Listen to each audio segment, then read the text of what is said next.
Welcome. This is the Almighty Show. And today we're going to be reviewing a HBO original, 30 Coins, 30 Moneas.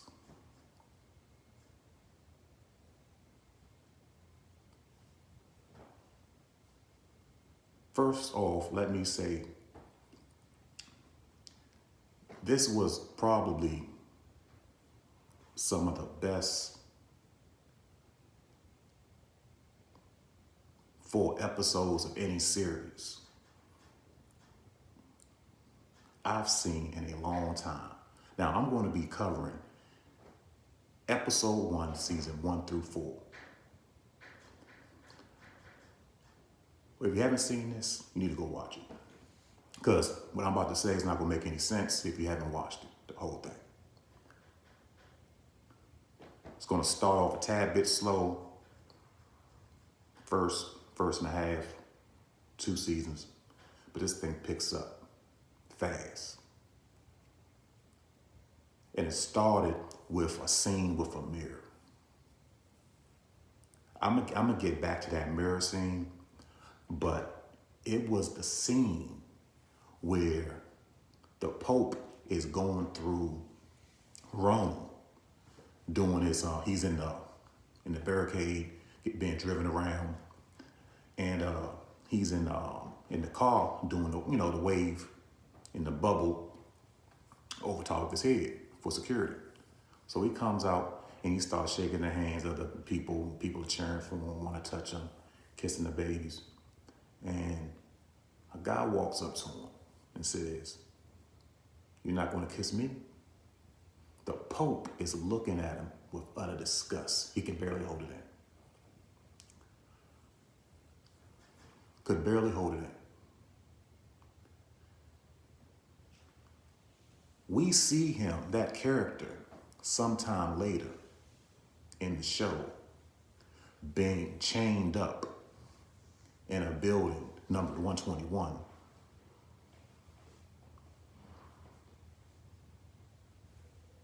He's chained up in that building, on a bed. His arms are chained. He's in a cell, all cement, just a bed. He's chained up just by his arms. And one of the priests was bringing in a few other priests because they didn't believe they didn't believe in Satan. They thought it was all a joke. They all the years they had spent in seminary, and they started questioning their own beliefs. So he brings them there to witness something, which was the man. He said, "Look, this is the real deal." He says he's Satan.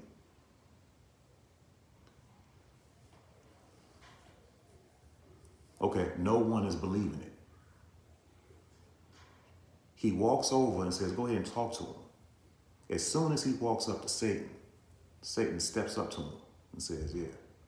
First he says his name. Say, "Did you tell him my name?" "Nope." "Yeah, I also know about the dog you killed when you were a child and you buried it in the backyard. And no one knew that you did it. No one knew that you did it." Says, I know about that." And he never told anyone that. And told him some other things about himself and made him know, hey, yeah, this guy is the real deal.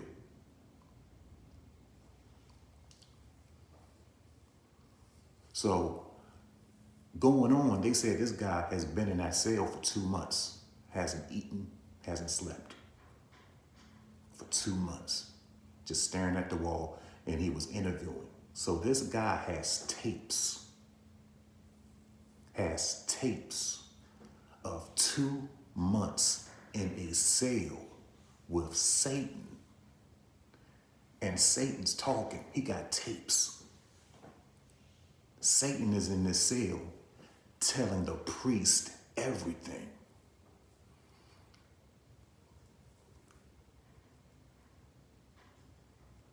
Immediately, the other priests start panicking. So one of them challenges Satan and says, I don't believe you. If you're so tough and almighty, why are you in here in these chains? Show me something. I don't believe you. Satan says, what would you like for me to do? Challenges Satan again. He said, why don't you blow some fire out your mouth and burn me to death? Satan takes a puff on his Newport. Says, is that what you want me to do? Fire out of my mouth? That's my favorite.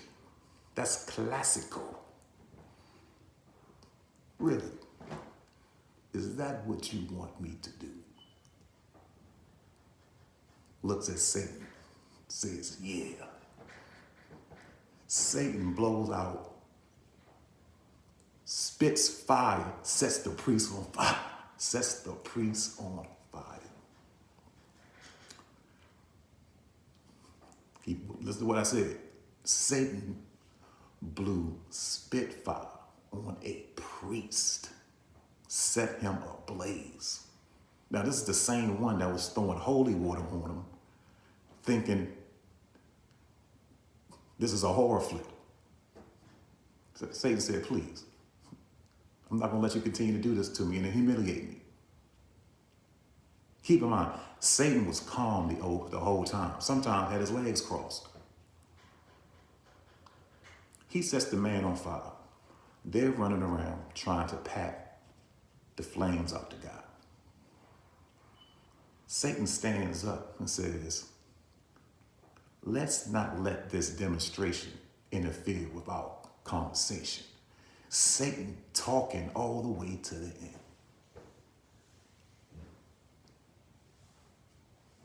This one priest, with his thirst for knowledge,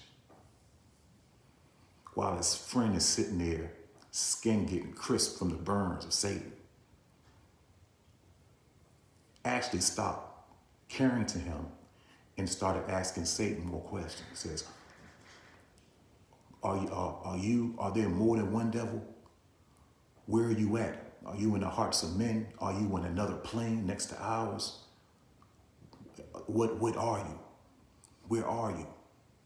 So Satan looked at him, gave a look of approval, like, yeah, you asking the right questions.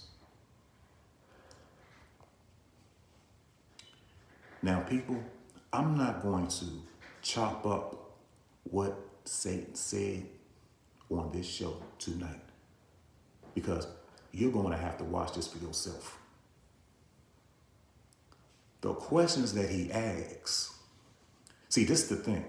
You can't never get the answer unless you ask the right question. And bingo.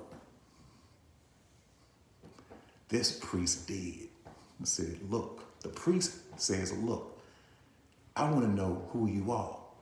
He says, look, I'm an aspect of Satan. I'm designated to handle one part of Satan. So yes, I'm Satan. I'm a part of Satan. That's what he was saying. That's what he was. That's what he was saying, what he was. He says, look, the priest says, look, I want you to take me to your boss. Satan immediately sits back and says, no, that's impossible. Just this mere presence in here would disintegrate you.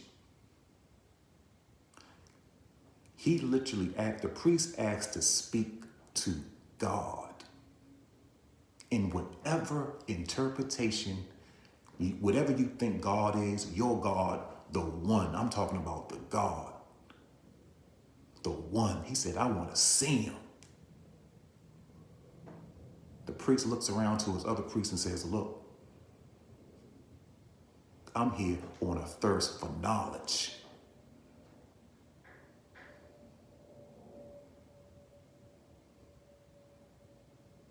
I'm here for a thirst for knowledge.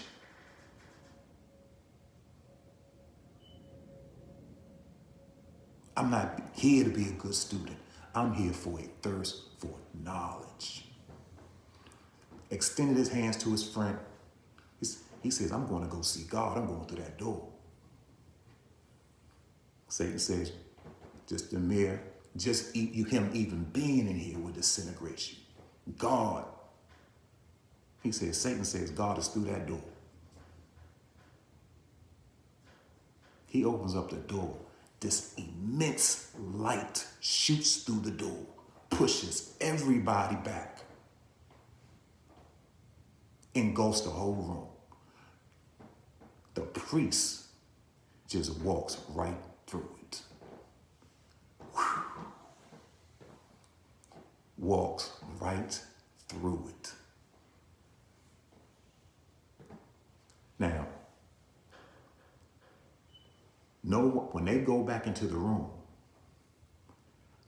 is empty. And the number on the room is 187. The police code for murder or homicide. Death. They close the door. Guy turns around to go look at Satan. Satan has disappeared. Satan has disappeared. Only thing that's left is the tapes and the burnt up priest on the floor. Come to find out, they fast forward 20 years later, that priest that walked through the door had never been seen again, ever. And the other two priests are no longer priests. One had been in jail for a couple of years, and one was actually training inmates as a boxer. None of them are priests anymore because of what they saw. This is 20 years later. The priest that walked through the door is now a cardinal underneath the Pope. But not just that, he's in some type of, there's an organization called the, it skips me, we got to look at it. But the organization that he's in is a organization that transfers information from different religions. He's in communication with all of them. So inside the Catholic Church, this organization, they go to different religions and they release all their information, and they'll go to another religion and release all their information. The places that hold these texts or whatever they have on God, the afterlife, just the whole setup of how everything is made up, the interpretation, how they get it. So the word of God came in different forms. So what they did was they went to all different religions and said, let's see what you have, so they can get the entire story. And believe it or not, a lot of these things, all of them have some similarities. A lot of them. So what they did is they put things together and they got the full story. So they're taking what they learned from Islam, the Eastern religions, and they'll start putting things together and dates, and they see the whole picture. They have the full makeup on how basically, everything that we have built our civilization on through religious texts, any understanding that you have of God or the afterlife is in these texts. It's been given to us. A lot of times people read the Bible, they only go but so far with it. But if you are a religious leader, if you're heavily into religion, if you read the Bible, you may want to look up the gospel, the Gnostic text of Thomas. Judas has a text, the Gnostic text. Even Mary Magdalene, all of them had it was from their perspective of being with Jesus Christ, and what he said to them. They had their own story to tell. They wrote their own story, all from their perspective of being around them. And some of those stories told very different stories about everyone. But it's a really good read, and you're seeing a lot of this stuff being played out in this movie. A lot of hidden gems were in this one. Okay, so back to the cardinal. You know, he comes back 20 years later. He goes up there to meet the Pope, and that priest comes out, and he's wearing a red outfit. He's wearing a red outfit and with a gold rosary. Now, keep in mind, this is the guy who walked through the door to see God. Shows up 20 years later.